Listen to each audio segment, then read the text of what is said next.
Kelin, mendan berkitib nima yeyapsiz? Voyda! Kelinimni boshiga pichoq tiqib ketishdi. Yo'qmi qilmang oyijon, bu haqiqiy emas. Kelinlik fokusni ishga tayinlamoqda. Ko'cha supurishim kerak. Ertaga sirkim bor. Mayna ochiladi.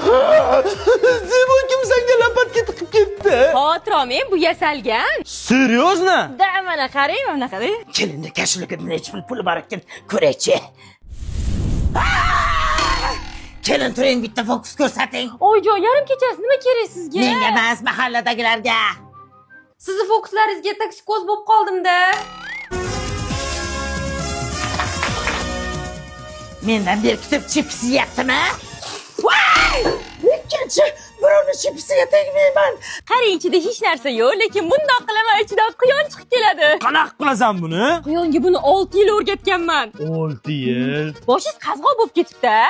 Ha, qazg'og'imdan fokus qilib yo'qota olmaysan. Reserve bor-ku. Ha, bu haligi ko'zli shampuni. Imini ko'kini siz ishlatsangiz bosh teringizni davolab, qazg'og'ingiz ketishiga yordam beradi. Yashili bo'lsa yog'li sochli uchun, qizili bo'lsa chustительный sochli uchun. Ayniqsa bulardan keyin konditsioner ishlatish kerak. Boshi konditsioner tagida tursa shamollaydi odam. Men bu konditsioner aytmayman. Hech bunaqa go'sht yemadim. Va shirin ekan. Nimani go'shti, ona? Quyon go'shti. Kelin ishlatmasdan quyon topib oldim, qochib ketmasin deb shartda so'yib qovurib oldi. Necha yil o'rgatding quyonni Zebo? 6 yil. Ha, 6 yil umring.